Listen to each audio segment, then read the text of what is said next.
দুবারে কড়া নাড়ছে পহেলা বৈশাখ, বাংলা নববর্ষ। বাঙালির আবেগের, আনন্দের, নিজেকে হারিয়ে খুঁজে পাওয়ার দিন পহেলা বৈশাখ। হ্যাঁ, বর্ষ শুরুর প্রথম দিনটির পর আমরা আর মনে না রাখলেও প্রতি বছর ঘুরে ফিরে আসে দিনটি। কিন্তু এবারের পহেলা বৈশাখ উদযাপন, উৎসবটির নাম পরিবর্তন, এসব নিয়ে চলছে তুমুল আলোচনা, সমালোচনা, তর্ক বিতর্ক। কিন্তু কেন? এসব নিয়ে কথা বলবো। প্রিয় দর্শক, সালাম ও শুভেচ্ছা নেবেন। সাথে রয়েছি আমি তুহিন নিজাম।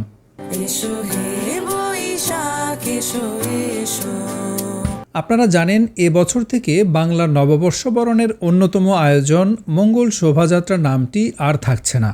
ঢাকা বিশ্ববিদ্যালয়ের চারুকলা অনুষদের আয়োজনে রাজধানীতে বাংলা নববর্ষের এবারের শোভাযাত্রার নাম হবে বর্ষবরণ আনন্দ শোভাযাত্রা। গত 11 এপ্রিল শুক্রবার বেলা 11টায় ঢাকা বিশ্ববিদ্যালয়ের চারুকলা অনুষদে আয়োজিত এক সংবাদ সম্মেলনে নতুন নামকরণের এ তথ্য জানানো হয়েছে। ইতিহাস থেকে জানা যায়, শুরুর দিকে এই আয়োজনের নাম ছিল আনন্দ শোভাযাত্রা। বর্ষবরণ উপলক্ষে 1989 সালে ঢাকা বিশ্ববিদ্যালয়ের চারুকলায় প্রথমবারের মতো আনন্দ শোভাযাত্রা শুরু হলেও এর ইতিহাস আরও পুরনো। উইকিপিডিয়ার তথ্য অনুসারে 1960-এর দশক থেকে প্রতি বছর বাংলা নববর্ষকে বরণ করে নিতে ঢাকার রমনা পার্কে ছায়ানট আয়োজিত প্রাত্যহিক সঙ্গীতানুষ্ঠান এবং একে ঘিরে আয়োজিত অন্যান্য সাংস্কৃতিক অনুষ্ঠান ও মেলা সাধারণ মানুষকে নিবিড়ভাবে আকৃষ্ট করতে থাকে এবং নাগরিক আবহে সার্বজনীন পহেলা বৈশাখ উদযাপনে নতুন মাত্রা যোগ হয়। 1980-র দশকে স্বৈরাচারী শাসনের বিরুদ্ধে সাধারণ মানুষের ঐক্য এবং একই সঙ্গে শান্তির বিজয় ও অপশক্তির অবসান কামনায় ঢাকা বিশ্ববিদ্যালয়ের চারুকলা ইনস্টিটিউটের উদ্যোগে 1989 খ্রিস্টাব্দে সর্বপ্রথম আনন্দ শোভাযাত্রা প্রবর্তিত হয়। পরের বছরও চারুকলার সামনে থেকে আনন্দ শোভাযাত্রা বের হয়। তবে সংবাদপত্রের খবর অনুযায়ী জানা যায়, ওই বছর চারুশিল্পী সংসদ নববর্ষের সকালে চারুকলা ইনস্টিটিউট থেকে বর্ণাঢ্য আনন্দ মিছিল বের করে।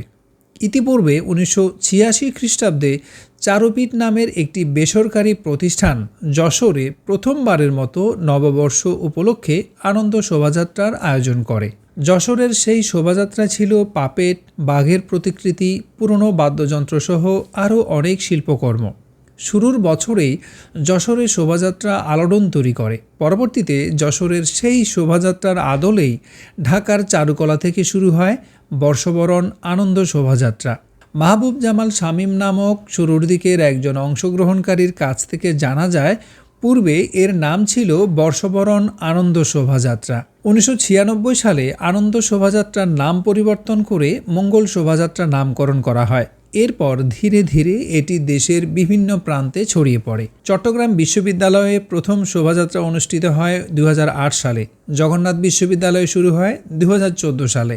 কলকাতাতে 2017 সাল থেকে মঙ্গল শোভাযাত্রা অনুষ্ঠিত হয়ে আসছে। প্রতি বছর পহেলা বৈশাখে কলকাতার গাঙ্গুলি বাগান থেকে শুরু হয়ে যাদবপুর বিশ্ববিদ্যালয়ের বিদ্যাপীঠ ময়দানে গিয়ে শেষ হয় এই শোভাযাত্রা।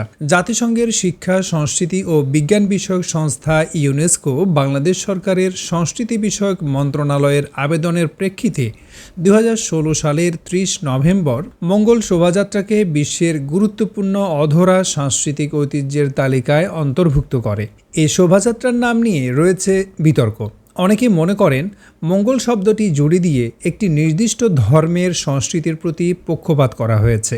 2023 সালের 9 এপ্রিল একজন আইনজীবী মঙ্গল শোভাযাত্রা বন্ধে আইনি নোটিশ দেন। তিনি মঙ্গল শব্দটি একটি ধর্মীয় সংশ্লিষ্ট শব্দ এবং বৃহৎ আকৃতির পাখি, মাছ ও বিভিন্ন প্রাণীর প্রতিকৃতি প্রদর্শনের মাধ্যমে মুসলমানদের ধর্মীয় অনুভূতিতে আঘাত করার দাবি করেন। এরপর 24 জুলাই গণ অভ্যুত্থানে আওয়ামী লীগের পতনের পর নতুন করে আবার আলোচনায় আসে এ শোভাযাত্রা। এবছর থেকে এটি আবারও আনন্দ শোভাযাত্রার নামেই করা হবে বলে জানিয়ে দেন সংশ্লিষ্টরা। নববর্ষের শোভাযাত্রার নাম বদল প্রসঙ্গে ঢাকা বিশ্ববিদ্যালয়ের চারুকলা অনুষদের ডিন অধ্যাপক মোহাম্মদ আজহারুল ইসলাম শেখ বলেছেন, এটিকে তারা নাম পরিবর্তন বলতে চান না, তারা বলছেন নাম পুনরুদ্ধার। তো দর্শক, বিষয়টি নিয়ে আপনি কি ভাবছেন জানাতে পারেন কমেন্ট বক্সে। ভালো থাকবেন, দেখা হবে পরের ভিডিওতে।